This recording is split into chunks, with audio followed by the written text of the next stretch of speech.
चलो भाई आगे देखो।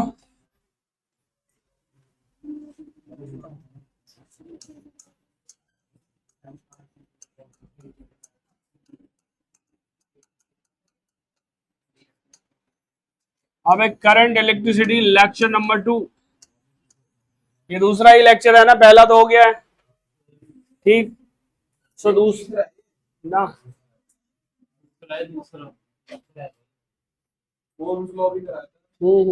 ओम्स लॉ कहाँ करवाया है?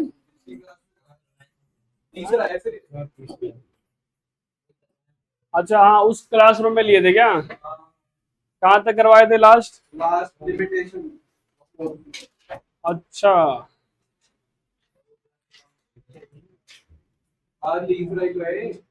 हम्म। अच्छा कैमरे पे दूसरा है। अच्छा अच्छा, कैमरे एक क्लास वन। चलो भाई तीसरा लेक्चर देख लेते कोई।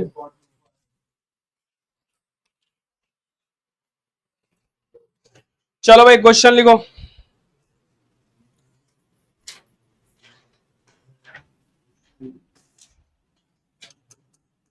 क्वेश्चन कहता है a wire of resistance 4 ohm, what is the new resistance of wire if length becomes double? Length को अगर हम डबल कर दें तो बताओ क्या होगा। ठीक है भाई, फॉर्मूला मैंने पिछले क्लास में बता दिया था, Ohm's law V equal to, हाँ भाई ओम्स लॉ का फॉर्मूला, हाँ V इक्वल टू IR। मैंने ये भी बता दिया था, इसका V और I होता है और इसका स्लोप क्या होगा? स्लोप R होता है। हमने बताया था रेजिस्टेंस जो होता है रो L बाई A होता है रेजिस्टेंस का फॉर्मूला। और यहाँ पे बताया था कि अगर लेंथ वगैरह चेंज करोगे तो R1 by R2 is equal to L1 by L2 का स्क्वायर। अब देख यहां पर मैंने लेंथ के बारे में बात करें, एरिया की बात नहीं करते, जबकि तुम रियलिटी देखो कि किसी भी कॉइल को अगर ये मान लो इसकी लेंथ ये है, तुमने उसको घसीट के डबल करा, क्या होगा? इसकी जो थिकनेस है वो क्या होगा? कम हो जाएगी। तो तुम बताओ कि हमने यहाँ पे एरिया के बारे में क्यों नहीं सोचा?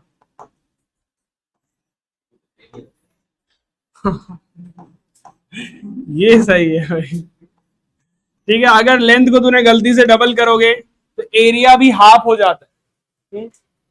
अगर किसी भी तूने क्लास 10th में भी पढ़ा होगा कि अगर मान लो ये किसी भी शेप में एक रॉड है जिसकी वॉल्यूम जो भी कुछ है, अगर ये आयरन रॉड वगैरह है, इसको मेल्ट करके जो भी चीज बनाएंगे तो क्या चीज वहां पे सेम रहती है? वॉल्यूम सिर्फ सेम होती है। क्या होता है? किसी भी शेप का किसी भी दूसरे शेप में चेंज करने से सिर्फ और सिर्फ वॉल्यूम उसका सेम होता है। जो मैंने तेरे को जो फॉर्मूला बताया है इसमें ऑटोमेटिकली ये चीज इंक्लूडेड है। स्क्वायर है भाई यहाँ पे, देखो कैसे। हाँ भाई हेलो, रट्टाफिकेशन वाले बालक इधर ध्यान दे। रो L बाई ए होता है, हमने क्या करी ऊपर नीचे L से मल्टीप्लाई कर दी। वायर जनरली सिलेंड्रिकल होगा, एरिया ऑफ क्रॉस सेक्शन को लेंथ के साथ मल्टीप्लाई करने पे क्या होता है ये बताओ?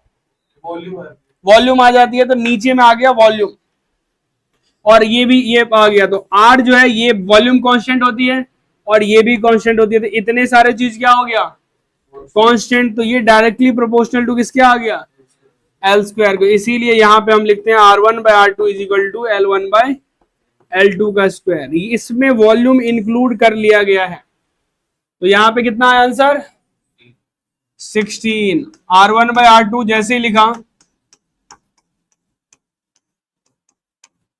तो पहले तूने लिखा ये 4, ये हो गया R2, स्टार्टिंग की लेंथ x थी, बाद का 2x हो गया, से कैंसिल हो गया, 1/4 आ गया, क्रॉस का मल्टीप्लाई मारा तो 16 ओम आ गया। ठीक है जी, सही है। कहाँ है आंसर?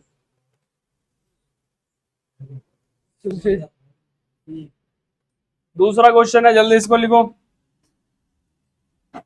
अब ये क्वेश्चन हम 10th क्लास से लिए, इसीलिए ज्यादा खुश होने की जरूरत नहीं है। अभी एक क्वेश्चन दे रहे हैं जो गलती से 10th के हॉट्स में था, 10th के हॉट्स में से लाए।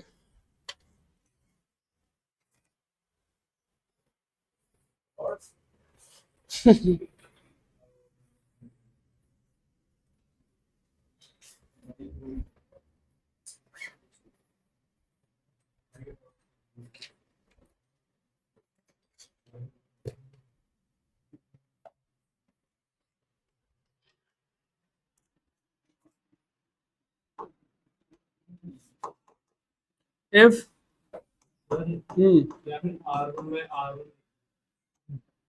if length of wire increases by 10%, by what percent its resistance change?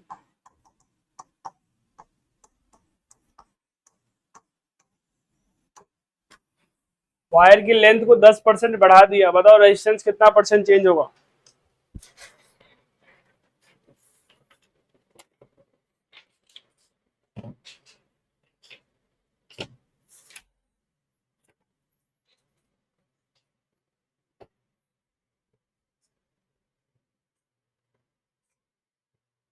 आ गया जी, डन। 2 मिनट में आ रहा है भाई, ध्यान रख।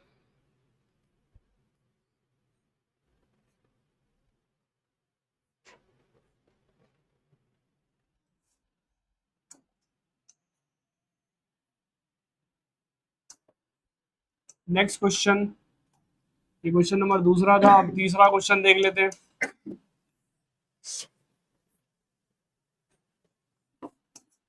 A wire of resistance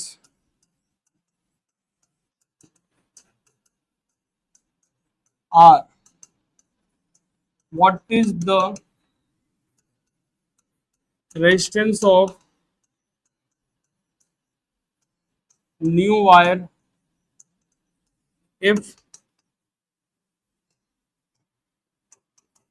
its area, if its radius increases n times? Radius decreases लिखा हो, n times of original value.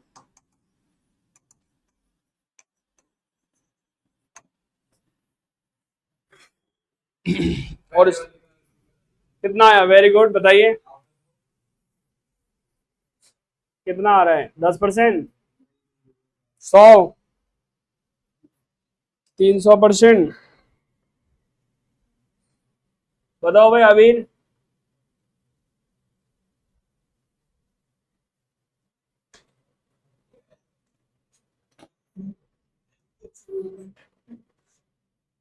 गौरव बोलिए बालक। हाँ सही है भाई, 50।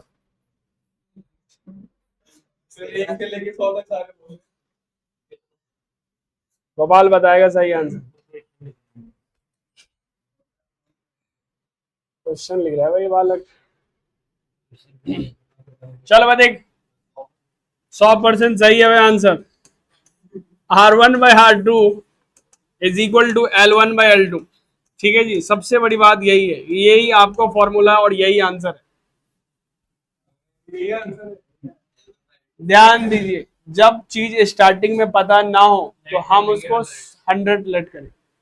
R1 हमारा हो गया 100, R2 हमें निकालना है, लेंथ हो गया शुरू में 100, बाद में 110 हो गया, ये इसको कैंसिल कर लेंगे, 100 अपॉन में R2, अब 100 अपॉन में 121, ये 100 इसको काट दिया, R2 की वैल्यू कितना आ गया 121। तुम्हारे जेब में पहले से 100 रुपया था, अब 121 आ गया, कितना बढ़ गया 21%। हाँ, तो परसेंटेज इंक्रीजेज, 121 माइनस 100, 21% आंसर।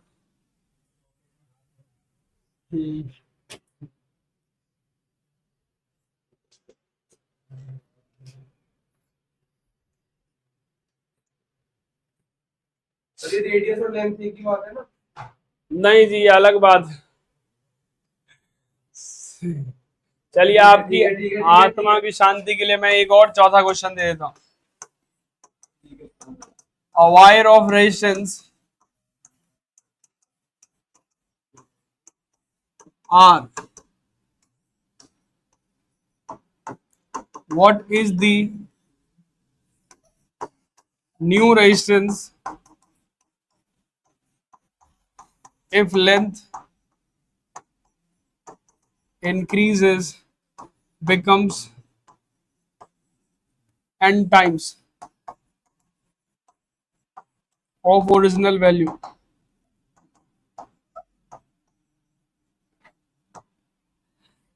चलो जी, लो, आपकी लेंथ वाले भी आत्मा की शांति करवा दी।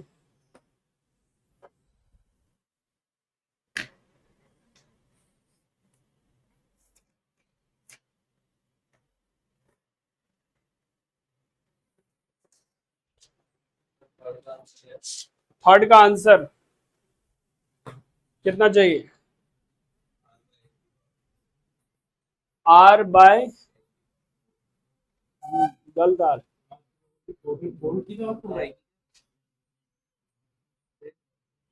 कुछ तो बराबर।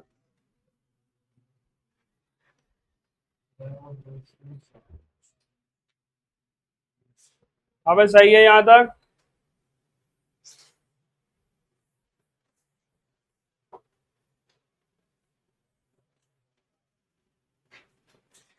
देखो जी, पिछले क्लास में एक फॉर्मूला लिखवाया था आपको कि अगर मान लो रेडियस के साथ किसी ने छेड़छाड़ करा है तो उल्टा हो जाता है, R2 बाय R1 के power 4।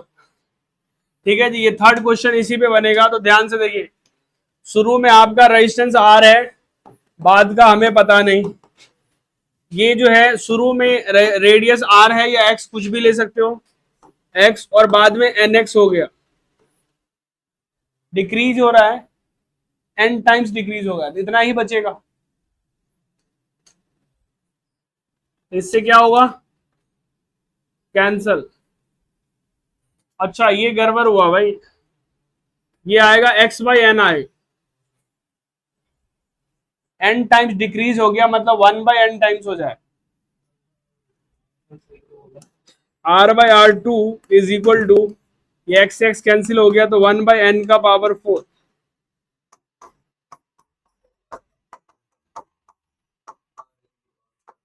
R2 is equal to n के पावर 4 इंटू में R।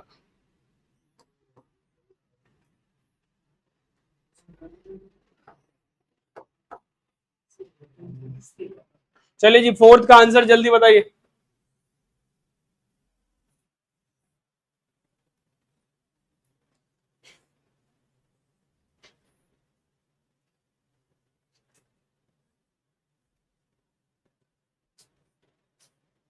गोपाल, करंट खत्म हो गया स्कूल में? अब पेपर अभी है छुट्टी के बाद? छुट्टी कब है? अच्छा, तेरा हो गया भाई छुट्टी? इंग्लिश और फिजिकल के हाफ ईयर 25। इंग्लिश और फिजिकल के हाफ ईयर। हाँ, कितना आना चाहिए? सही है। एक जुलाई में जैसे स्कूल खुलेंगे ना, एक को फिजिक्स का पेपर, दो को केमिस्ट्री का, तीन को मैथ्स का, चार को हर, और हाफ ईयरली वाला 70 मार्क्स की, इतना जल्दी हाफ ईयरली ले रहा है? कोई नहीं, इस छुट्टी में हम भी पूरी पार्ट 1 खत्म कर लेंगे, पार्ट 1 फिजिक्स ही खत्म कर देंगे, खींचेंगे 2-2 घंटे की क्लास।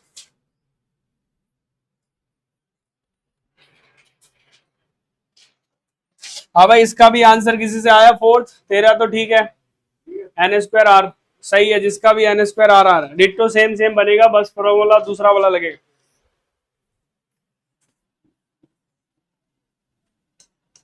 R1/R2 L1/L2 का स्क्वायर, तो ये R है, R2 हमें निकालना है, ये X है, बाद में NX कह रहा है, N टाइम इंक्रीज हो गया, तो ये बचेगा 1/N स्क्वायर, क्रॉस का मल्टीप्लाई मारोगे तो R2 की वैल्यू आ गई N स्क्वायर R।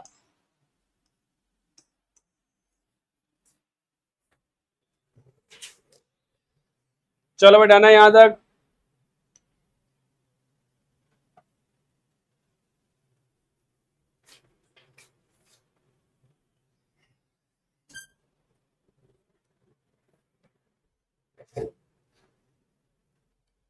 अब तेरा दूसरा पेन कहाँ है?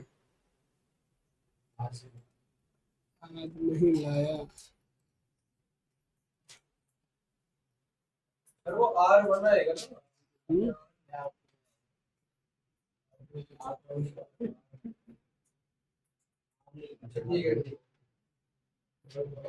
जबरदस्ती मान रहा है या सच में? हाँ जी, आंसर आ रहे हैं आपके। कहाँ तक पहुंचे? सही है, 6 तक आ गया, 8 करवा ही दिए। चलो भाई देख, प्रिंटिंग। अब तू ना ढंग से सुन पा रहा है ना लिख पा रहा है, कहना क्या चाह रहा है?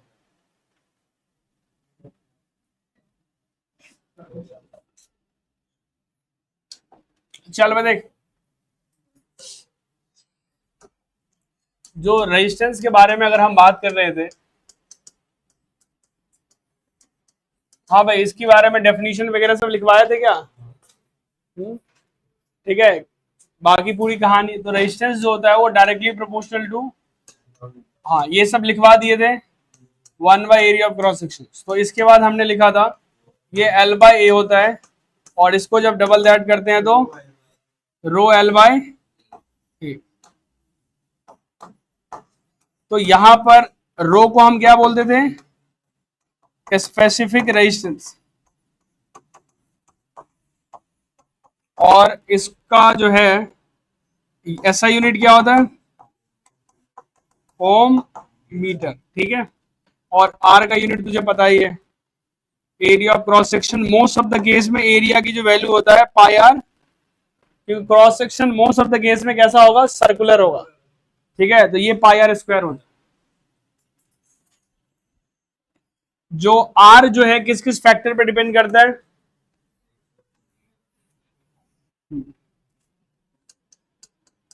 आर डिपेंड्स ऑन, पहला लेंथ पे, डिपेंड्स ऑन कंडक्टर, यहीं पे लिख देते, पहला लेंथ, दूसरा एरिया ऑफ क्रॉस सेक्शन, और तीसरा क्या था? नेचर, कंडक्टर कौन सा, सिल्वर है, एल्युमिनियम है, कॉपर है, क्या है? और चौथा है टेम्परेचर, ठीक है भाई ये। उसके बाद आता है रो डिपेंड्स,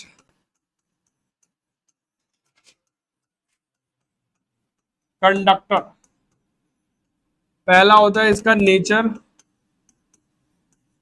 और दूसरा है टेम्परेचर, ये दो फैक्टर पे डिपेंड करता है, ठीक है। तो ये चीज तुम्हें पता होना चाहिए, पेपर में मोस्ट ऑफ द टाइम इसके बारे में चर्चा करते, बाकी तेरे से इसके भी चर्चा नहीं किया जाएगा, ये 10th वालों के लिए इंपॉर्टेंट, तुम्हें एमसीक्यू में गलती से ऑप्शन में दे देगा। डन है जी यहां तक? लिख रखे हैं तो वेल डन, नहीं लिख रखे हैं तो ये वाला लिखिए, जो लिख रखे हैं वो ठीक है, नहीं लिखे हैं तो कोई बात, कॉपी में अभी चिपका दीजिए, नहीं तो मैं बाद में आपको चिपका दूंगा और कहेंगे सर आपने तो नहीं लिखा।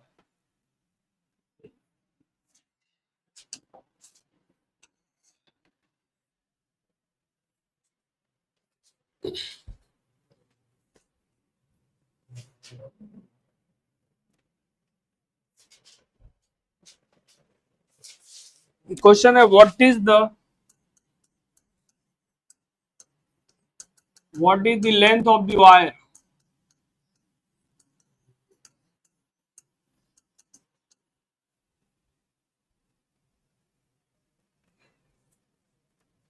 is needed to make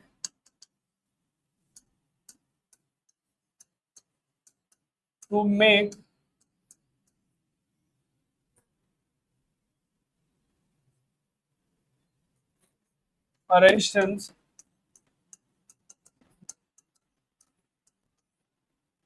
4.2 ohm diameter 0.4 mm और रो की वैल्यू दिया है 48 इंटू 10⁻⁻8 ओम मीटर। ऑप्शन दे दिया जाए क्या? 1.1 मीटर, 3.1 मीटर, 2.1 मीटर, 4.1 मीटर। जल्दी करो।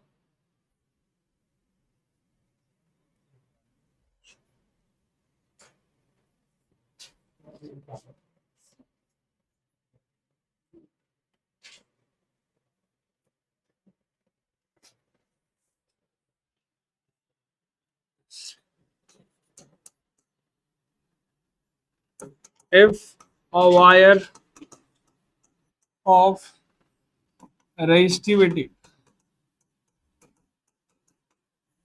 rho is stretched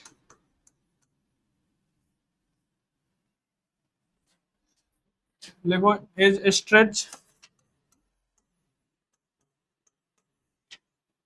stretched to double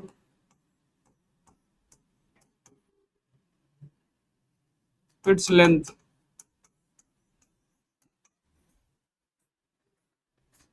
then the new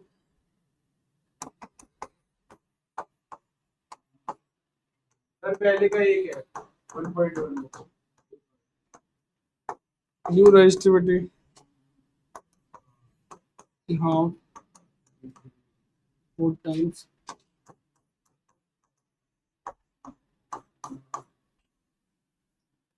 two times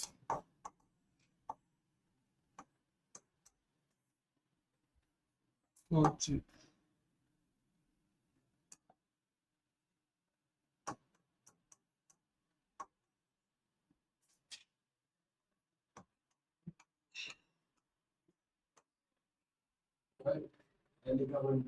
पहले का 1 ना भाई आंसर निकाल के दिखाना तू का मार चेक करवा दे। हम्म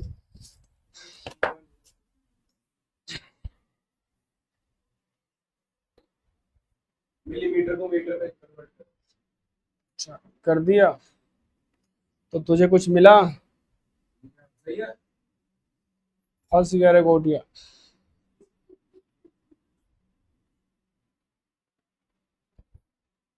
गौरव ने भी ऐसे ही किया है तो बता एक साथ ही दोनों को पीट दूं। सही है भाई सही है। लेकिन आंसर जो है वो किस में दिया? मीटर में।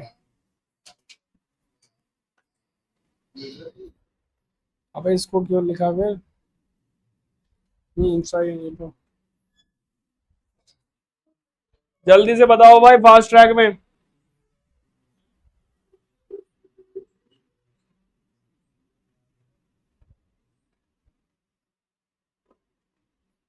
बताइए आंसर क्या आ रहा है? अच्छा यूनिट चेंज नहीं करी।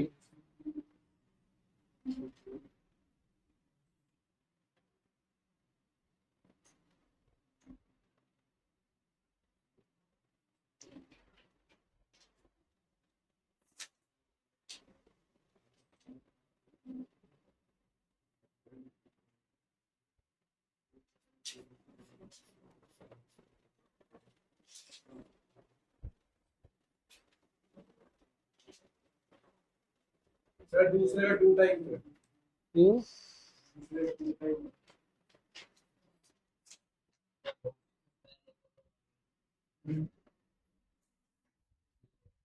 हाँ भाई 2 टाइम्स सही है भाई, 2 टाइम्स, 2 टाइम्स या 4 टाइम्स, कुछ तो गड़बड़ करा है, 4 टाइम्स होना चाहिए। क्योंकि आंसर तो 9 चेंज होगा। अबे सामने में लिखा है रेजिस्टिविटी सिर्फ नेचर और टेम्परेचर पे डिपेंड करता है, उसकी लेंथ वेंथ से कोई लेना। पता है तुम जैसे पागल रहते हैं, इसीलिए टीचर ऐसा क्वेश्चन भी दे देता है कि भाई बच्चा तो फैला के कुछ तो आएगा ही। देख इसमें से आंसर में क्या आ रहा है।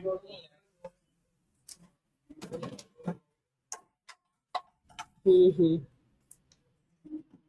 कौन सा क्वेश्चन था ये? 6। हाँ भाई 1.1 अप्रोक्स क्यों आ रहा है भाई, सीधा सीधा क्यों नहीं आ रहा है? मैं 1.09 नहीं कहा। हम्म, हम्म। हाँ भाई प्रिंटर ध्यान दे, पहला क्वेश्चन।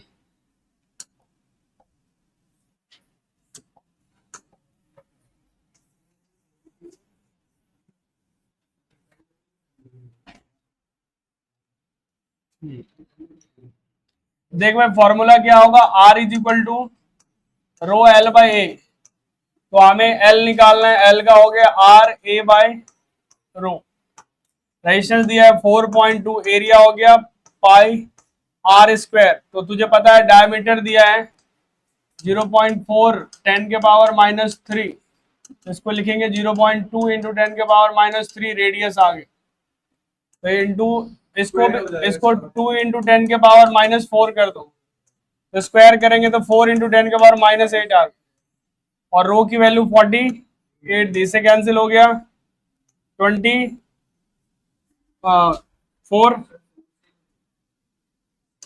कैंसिल करते हैं तो ये 2.1 आ गया और ये 1.2 आ रहा है। 3 से करते हैं 3 4 जा और 3 7 जा 0.7, इसको भी उधर भेज दे तो 7/4 इंटू 10 टू द पावर, यहाँ पे पाई की वैल्यू भी लिख दो 10 के पावर -7। इसकी वैल्यू और भी ज्यादा ना 48 के -8, तो ये पूरा इसको काट देगा तो कुछ नहीं बचेगा यहाँ पे, ये सिर्फ एक बच गया 0.7 की वैल्यू। मल्टीप्लाई करो 7 से, 8 2 7 9 21 और 3 डिजिट के बाद डेसिमल दे देंगे। ये 4 आ रहा है ना, इसमें तो कोई दिक्कत नहीं है। देख ले वैल्यू क्या दिया था, 4.2 ठीक है, 48.48 समथिंग ठीक है।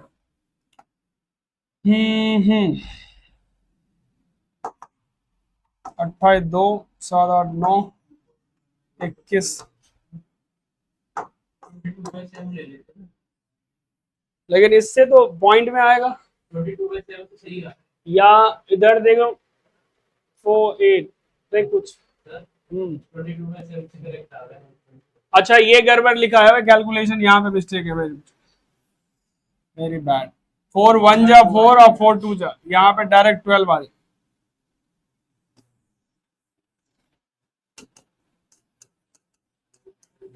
और यहाँ पे 3.14 इंटू 4 इंटू 10 के पावर -8 और ये आ गया 48 इंटू 10 टू द पावर -8।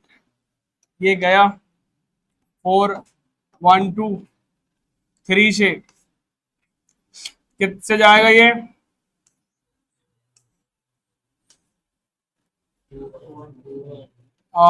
2.1, अब 3 2 और 0.7। अब इसको मल्टीप्लाई किया तो यहाँ पे सिर्फ 2 आएगा, तो अब सही है, ये 9 आ गया। अब इससे 2 से करेंगे तो कितना आएगा बताओ, 1.09 और 4, तो ये 1.1 मीटर के अप्रॉक्स आ जाए।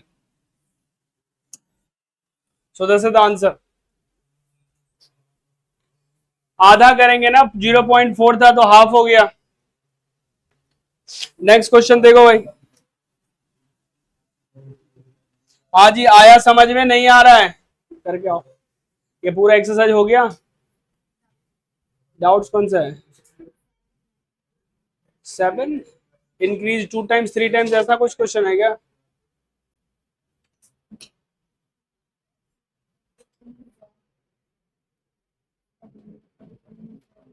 करके आओ, जो भी डाउट्स होगा अगली क्लास में देख लेंगे, बाकी दिखाना 7 क्या।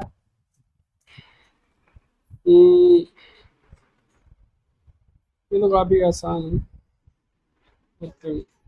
चल करके रेक्टेंगल बना लो, इसका एरिया का फॉर्मूला लगा दो। एक increase parameter 2 into l plus b, हाँ, और डिफ्रेंशिएट करो, x प्लस वाई लिख देना, x plus y 2 into x plus y, length x breadth y। चलो जी, डन है यहाँ तक। नेक्स्ट क्वेश्चन देखिए। हाँ हाँ, उसके बाद डायरेक्ट वैल्यू ने t के रिस्पेक्ट में डिफ्रेंशिएट करेंगे। चलो भाई, नेक्स्ट क्वेश्चन है, इससे भी मजाक, क्वेश्चन नंबर 3। ऐसा तो नहीं कि मैं बार बार 3 लिख रहा हूं। लिखो the ratio of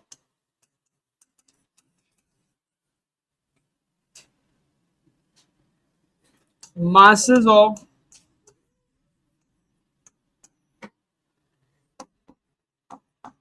three wire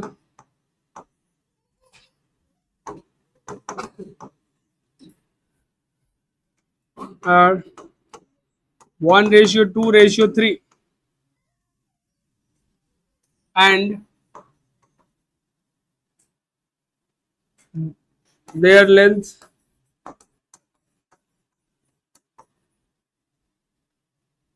3:2:1.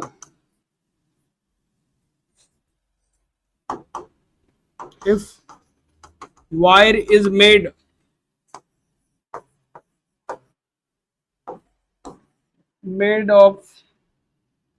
of same material,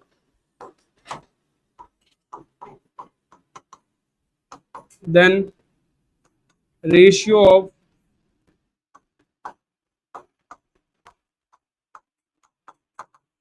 their length बताओ, और their resistance क्या होगा?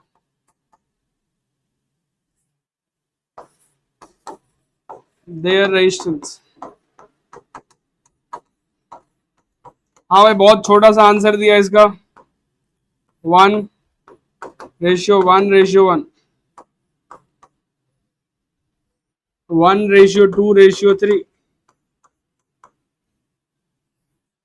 9:4:1 और 27:6:1। बताइए जी, आंसर जी क्या है? इसका आएगा आपका 3 वाला हो। कौन सा वाला?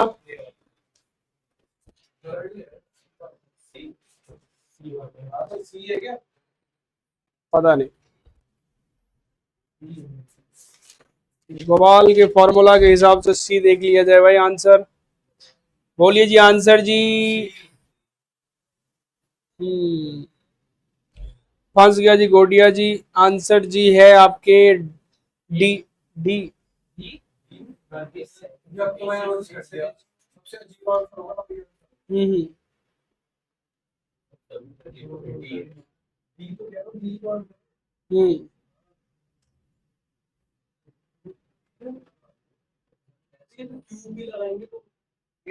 हाँ भाई, गलत है आंसर। सही दिया है, तुम लोगों ने सही बोल रहे हो, जो आंसर गलत। ठीक है भाई, आंसर क्या है? डी है।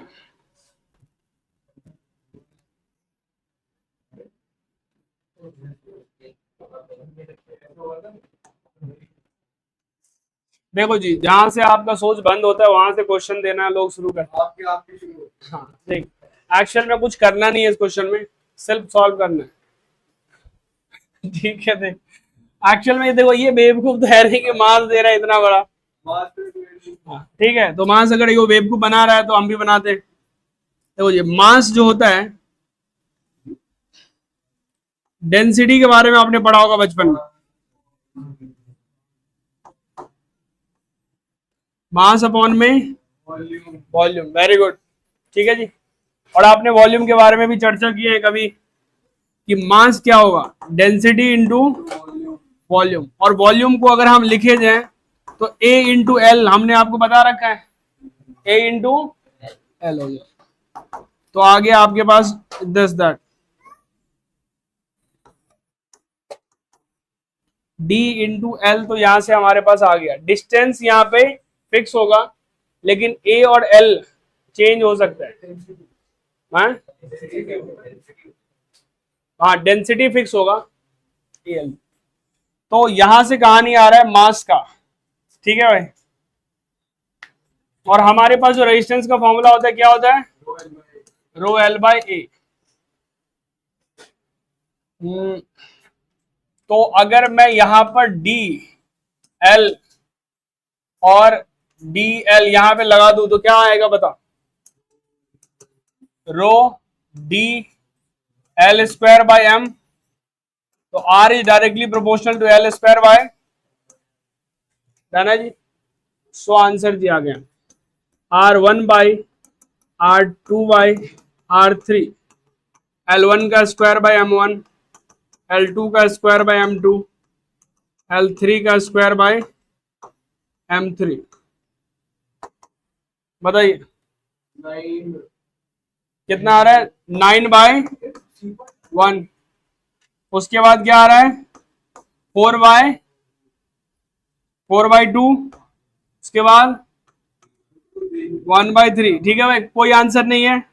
हाँ यही होना चाहिए क्योंकि कोई आंसर ही नहीं आना चाहिए।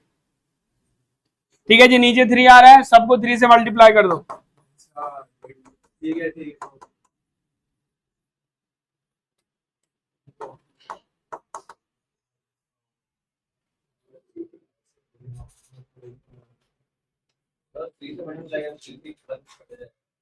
हाँ भाई ये तो कट गया, 1 आएगा मेरी बैग, सही है।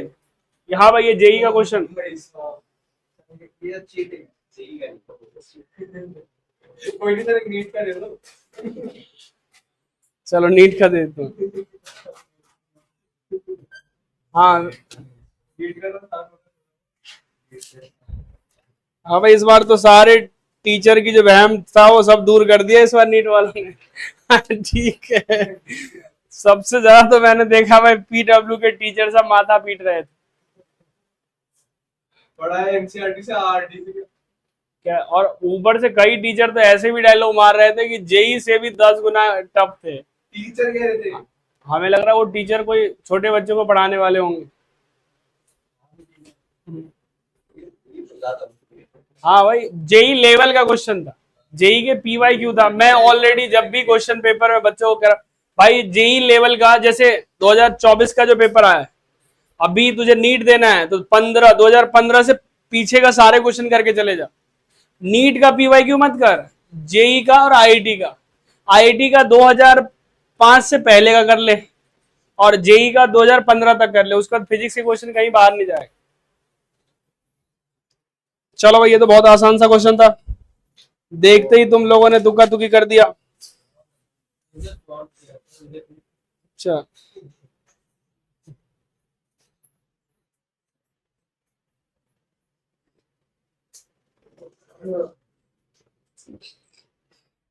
चलिए जी, एक मजाक क्वेश्चन। हाँ ये फिफ्थ क्वेश्चन है, फिफ्थ है फोर्थ है भाई। हाँ भाई ये नीट का क्वेश्चन है।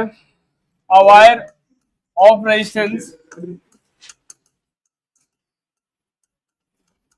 10 ओम, ठीक है, वायर की रेजिस्टेंस कितना है 10 ओम, इज elongated,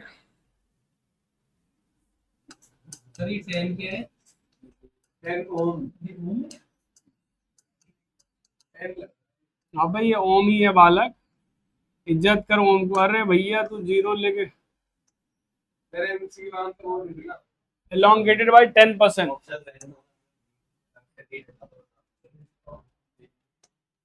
हमारे डॉग के साथ the rest the resistance, आदर हमें तो नहीं करना रे। अबे तुझे भी कर, the new resistance of wire, option छोटा सा है भाई, 10.1 ओम। ओम शिव जी का ओम। ओम,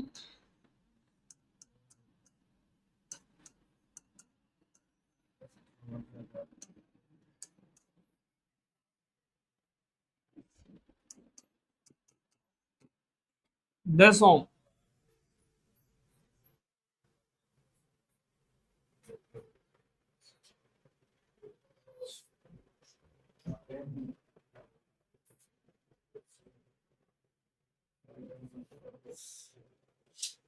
ट्वेल्व पॉइंट वन है क्या? 12.1 ओम भी है। सही है, सही है, नहीं ऐसा थोड़ी ना मैं बोला। सही है आंसर। नहीं मुझे क्या क्या बोला है तूने? 12.1। अच्छा हाँ भाई, किसको आ रहा है 12.1? जल्दी बोल उसको, P2 पहले ढंग से। हाँ भाई सही है आंसर। सही है ना भाई? करते हैं सर, डेटा क्वेश्चन सॉल्व। अब देख, अभी अभी तूने कहा है कि लेंथ अगर बढ़ता है तो 121 आ जाता है, 121 का 10% निकाल दे, ठीक है। 121 अभी हमने कहा था ना कि लेंथ अगर 10% बढ़ाओगे तो ये 121 हो जाता है, तो 10% ऑफ 121 कितना होगा? 12.1 हो। तो ये नॉर्मल फॉर्मूला तुम बना सकते हो ये।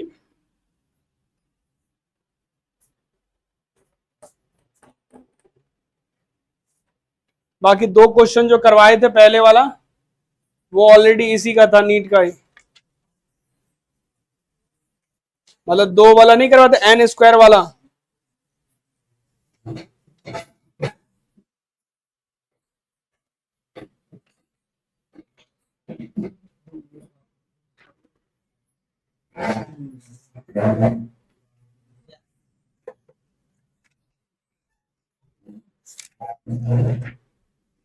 चलो भाई यहां तक डन है।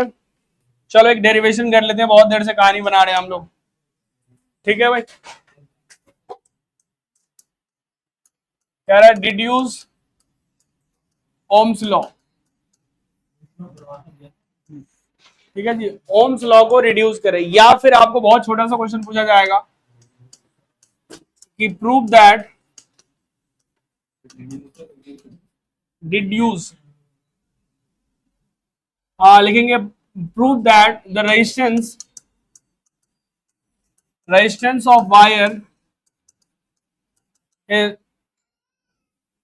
is R is equal to ml n e square tau a, या prove that resistivity of wire is rho is equal to m by n e square tau, ठीक है जी। ये छोटा सा फॉर्मूला है जिसको आपको पेपर में आते हैं मोस्ट ऑफ द टाइम। या तो कह देगा कि ओम्स लॉ को रिड्यूस करो, या तुझे बोलेगा इसको प्रूव करो, या ये तीनों की कहानी में प्रोसेस एक ही होंगे, लेकिन तीनों बदल बदल के आते हैं बच्चे की बजाने के लिए। तो तुम लोग बोलोगे कि हाँ हाँ, बालवीर गेट देखता है क्या?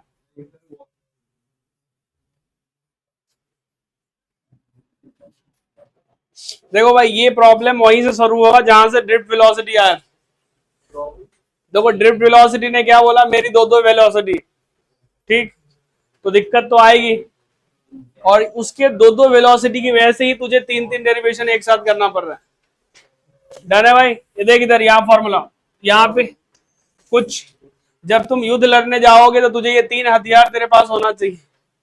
पहला हथियार देख भाई, इलेक्ट्रिक फील्ड जो होता है वो V बाई एल होता है, पोटेंशियल पर यूनिट लेंथ को हम इलेक्ट्रिक फील्ड कहते हैं, ओके। पहला हथियार तेरे पास होना जरूरी है।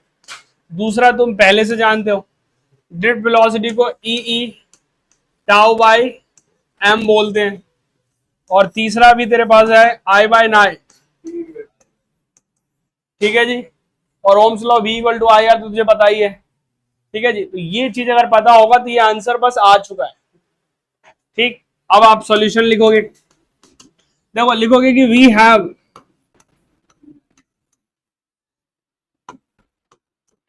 ड्रिफ्ट वेलोसिटी, हमारे पास ड्रिफ्ट वेलोसिटी है v d is equal to e e tau by m, equation 1। और दूसरा भी है drift velocity is equal to I by नाई।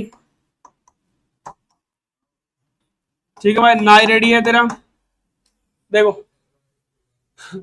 इन दोनों को क्या करना है, देखो ये भी वीडी और ये भी वीडी, तो दोनों को क्या बोलोगे, इक्वल करोगे, कहोगे कि जी एलएचएस सेम है तो आरएचएस भी सेम होंगे। टेंशन लेने की जरूरत ही नहीं है, हम सबको सेम करके आंसर भी सेम भेज देंगे।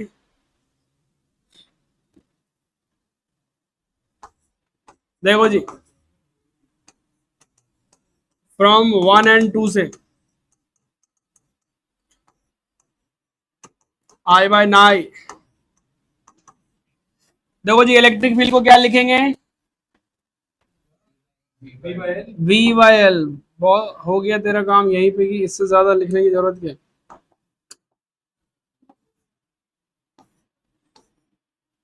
ठीक है भाई, इससे ज्यादा नहीं लिखना था।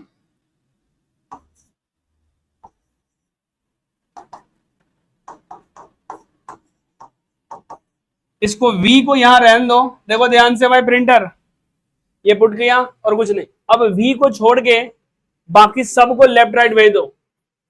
देखो ये ml यहां चला जाएगा, e एक पहले से ई स्क्वायर हो जाएगा, टाउ अकेला बेचारा नीचे आ जाएगा। तो देख ध्यान से, तेरे पास जो फाइनल मिलने वाला है वो ऐसे मिलेगा, ml अपॉन में एन ई स्क्वायर ए टाउ, और यहां पे बगल में क्या लिखेंगे, आई। सही है, अब ओम्स को बुला के लाएंगे। हाँ भाई ओम्स को बुलाओ, यहां तक डन है। ओम्स को क्या बोलना है जी, देखिए जी आपका वाला काम हम करके दिखा दी। तो लिखेंगे by Ohm's law, Ohm's law ने क्या बोला था भाई, V equal to R I. अब देख भाई आंख से देख, आंख से देख जल्दी से, देख इधर, वी से वी कैंसिल, आई से आई कैंसिल, आर किसके इक्वल हो गया, इसके, किसके हाँ हाँ, फ्रॉम 3 एंड 4 से तुम कहोगे आर जो हो गया वो एम एल अपॉन में एन ई स्क्वायर ए टाउ। देख भाई आ गया तेरा पहला कहानी आ गई। अब तुझे रेजिस्टेंस का फॉर्मूला तो बचपन से आता है, क्या आता है बालक, रो इज इक्वल टू आप भूल गया सर। ठीक है भाई, अब देख आर की वैल्यू पुट पाट कर इसमें, rho equal to M upon में एन ई स्क्वायर। जैसे तुम पुट पुट करेगा,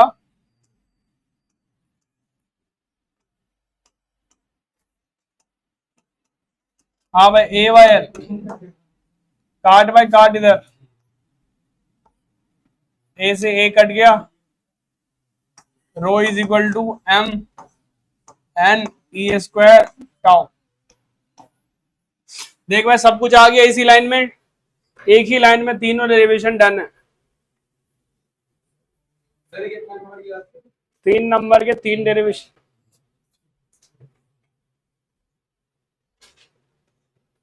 डन है बालक। ढंग से देखो भाई, कहीं से कोई तकलीफ हो तो जल्दी से बको।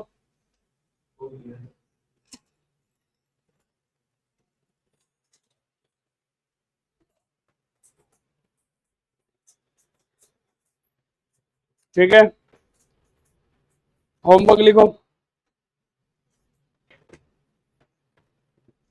पहला कॉपी में लिखो ऐसे, डब्लू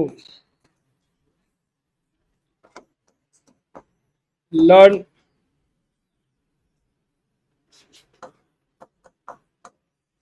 इलेक्ट्रोस्टैटिक्स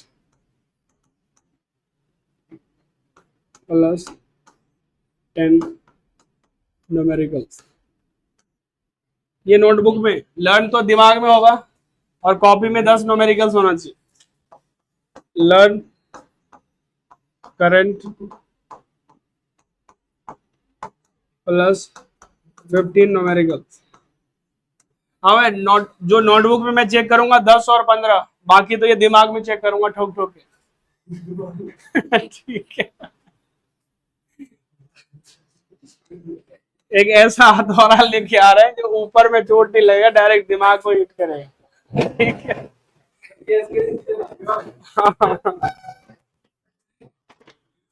चल भाई करके आना प्रैक्टिस।